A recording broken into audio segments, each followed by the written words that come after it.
Sir, हम आपसे जानना चाहते हैं कि ईसीपी कैसे काम करती है और ईसीपी होती क्या है? ईसीपी का फुल फॉर्म है एनहांस्ड एक्सटर्नल काउंटर पल्सेशन।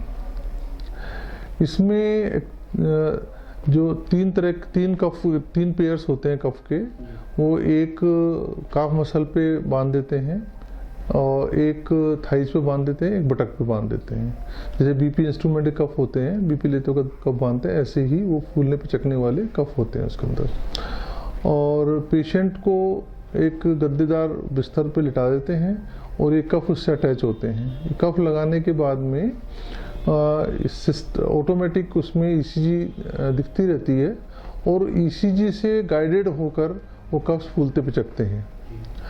और सिस्टम ये होता है कि जिस समय फीलिंग होती है, हार्ट की जो धमनियाँ होती है उसकी फीलिंग होती है, उस समय वो फूलते हैं। यानी कि कुछ एक्स्ट्रा प्रेशर जो है वो उस समय ट्रांसमिट होता है, ब्लड प्रवाह थोड़ा सा बढ़ जाता है, जिस समय डायस्टोल होता है, हार्ट जब डायलेट होता है उस समय ही वो सारी की सारी जो धमनियाँ हैं हार्ट की वो भरती हैं। सर, क्या ईसीपी थेरेपी जो काम करती है क्या हर तरह का व्यक्ति ले सकता है, कोई स्पेसिफिक पेशेंट्स को ही दी जा सकती है? मतलब इसमें इंडिकेशन है, स्पेसिफिक इंडिकेशन है कि भाई जो नो ऑप्शन पेशेंट होते हैं, जिनमें कोई भी बाईपास या स्टेंट नहीं लगाया जा सकता है और हार्ट अटैक के पेशेंट्स हैं, या उनके हार्ट के फंक्शन इतने कम हो गए हैं कि सर्जरी पॉसिबल नहीं है, और या फिर ऐसा लगता है कि सर्जरी से अब कोई फ़ायदा ही नहीं होगा, उनको सर्जरी करने से या स्टेंट लगाने से कोई फ़ायदा ही नहीं होगा, उन पेशेंट में ईसीपी की जाती है। सर, कोई पेशेंट है जिसकी हार्ट सर्जरी नहीं हुई है और उससे कोई एज लिमिट होती है कि किस एज वाले लोगों को ही दी जाना चाहिए जो हार्ट को? नहीं, ये बिल्कुल नॉन इन्वेजिव सेफ प्रोसीजर है, इसमें कोई चीड़फाड़ नहीं होती है। और तो इसलिए क्या है कि कोई एज बार नहीं है कि किसी एज में नहीं कर सकते हैं। हमने 90 साल के मरीजों में भी किया है और उसके अच्छे परिणाम मिले हैं। सर, ऐसे पेशेंट जिनकी हार्ट सर्जरी एक बार हो चुकी है और वापस उनको हार्ट की दिक्कत होती है, तो क्या वो लोग इसको ले सकते हैं? हाँ, ये बहुत अच्छा इंडिकेशन है। एक्चुअल में क्या है, जैसे बाईपास हो गया तो हमको मालूम है 5 से 10% मरीजों में जो ग्राफ्ट लगाते हैं बाईपास के अंदर, वो दोबारा से ब्लॉक हो जाते हैं और उसके बाद में रीडू सर्जरी यानी कि दोबारा सर्जरी करना बहुत मुश्किल होता है। कुछ सर्जन्स करते हैं लेकिन थोड़ा डिफ़िकल्ट होता है। जिन केसेज में रीडू सर्जरी या दोबारा सर्जरी नहीं हो सकती है, उन पेशेंट में जब हम ईसीपी करते हैं तो उससे काफ़ी एडवांटेज मिलता है। पेशेंट का एंजाइना भी कम हो जाता है और उसके जो हार्ट के फंक्शन से उसमें बढ़ोतरी हो जाती है। Clark Heart and EECP general hospital US FDA व अमेरिकन हार्ट एसोसिएशन द्वारा अनुमोदित राजस्थान का प्रथम अंतर्राष्ट्रीय मापदंडों के अनुसार हार्ट अटैक के मरीजों का बिना सर्जरी बिना भर्ती किए EECP द्वारा अत्याधुनिक इलाज। सर, क्या पेसमेकर ईसीपी थेरेपी में किसी तरह की कोई रिकॉर्ड पैदा करता है? नहीं, बिल्कुल नहीं करता है। यदि पेसमेकर का बेसिकली काम ये होता है कि हार्ट रेट जब एक सीमा से कम होती है उस समय पेसमेकर चलना चालू हो जाता है, यानी उसको फिक्स कर दिया जाता है कि 60 से कम हार्ट रेट होगी तो पेसमेकर काम करना चालू कर देता है। तो यदि मान लो 60 से ऊपर है हार्ट रेट तो कोई दिक्कत ही नहीं है, और 60 से नीचे जाएगी तो पेसमेकर ऑटोमेटिक काम करने लग जाएगा। जो पेशेंट होते हैं पेसमेकर लगे हुए मरीजों में, उसमें ईसीपी करने में कोई दुविधा नहीं है। अब सर, जैसे कोई रेगुलर थेरेपी ले रहा है ईसीपी की, तो क्या उसको कोई दुष्परिणाम भी रहते हैं? दुष्परिणाम शुरू में हमने कुछ मरीजों में देखा है कि उनको जैसे मसल्स पेन होता है, वो एक चीज़ होती है जो करीब 100 में से 1-2 मरीजों को मसल पेन होते हैं। 1-2 पर मतलब करीब 1000 में से एक मरीज को करीब थोड़े साल के चक्कर वाली शिकायत होती है, लेकिन वो हम उसको सिम्टोमेटिक ट्रीटमेंट देते हैं और उसके बाद में वो वापस से ठीक हो जाता है। एक ही मतलब सबसे बड़ी दुविधा है कि हम जो एक्सक्लूड कर लेते हैं, जो पैरों की और वेन्स होती हैं उसमें कोई क्लोट्स नहीं होने चाहिए, जिसको डीप वेन थ्रोम्बोसिस कहते हैं।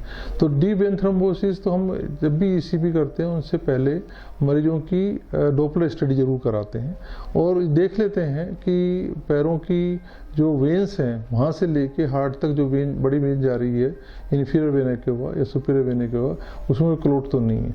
बस वो यदि क्लोट होता है तो हम ईसीपी करते ही नहीं है, और नहीं होता है तो फिर कोई दुविधा नहीं है। ठीक है सर, फाइनली मैं जो चाहता हूँ कि मैसेज दें कि लोग हार्ट सर्जरी, आज तो आम बात है हार्ट अटैक आना, कि लोग चीर फाड़ के बिना ये थेरेपी काम करती है, तो क्या मैसेज आप लोगों को देना चाहेंगे कि लोग इस पे फोकस करें? देखिए, काफ़ी स्टडीज़ अब ये कह रही हैं कि भी ईसीपी काफ़ी कामयाब हैं, लेकिन होता क्या है कि जो डॉक्टर सर्जरी करते हैं, स्टेंट लगाते हैं, वो इसको प्रोत्साहित नहीं करते हैं।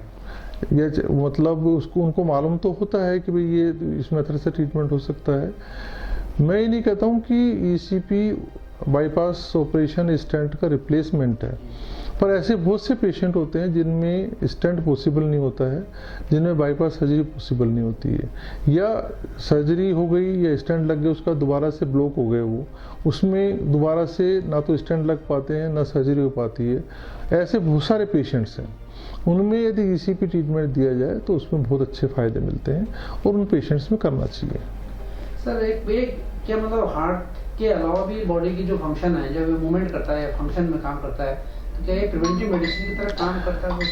ये एक बहुत अच्छा क्वेश्चन है इसमें, क्योंकि क्या है कि बेसिकली इसमें जो हार्ट के से पंपिंग होकर ब्लड आता है उसकी मात्रा बढ़ती है मेनली, यानी कि कुछ एक्स्ट्रा ब्लड पंप होता है हार्ट से, तो उससे क्या है डेफिनेटली जो सारी बॉडी की और भी वेसल्स हैं, जैसे ब्रेन में जा रही वेसल्स हैं या किडनी में जा रही वेसल्स हैं या लीवर में जा रही वेसल्स हैं, उनमें भी थोड़ा सा एक्स्ट्रा प्रभाव होगा। या जैसे कुछ पेशेंट नपुंसकता के हैं और हमको मालूम है कि जो लिंग के अंदर जो आर्टरीज होती हैं उनमें ब्लड प्रवाह कम हो जाता है, उसको बढ़ाता है। तो अभी काफ़ी स्टडीज ऐसी आई हैं जिनमें कि ये मालूम पड़ा है कि भाई ये ट्रीटमेंट हम रीनल फेलियर में भी यूज कर सकते हैं, इम्पोर्टेंसी में यूज कर सकते हैं, और जो लकवा हो जाता है, जो पैरालिसिस हो जाता है, उनमें जो स्ट्रोक होते हैं, इस्कीमिक स्ट्रोक होते हैं, उन पेशेंट्स में भी इसका उपयोग धीरे धीरे मालूम पड़ रहा है।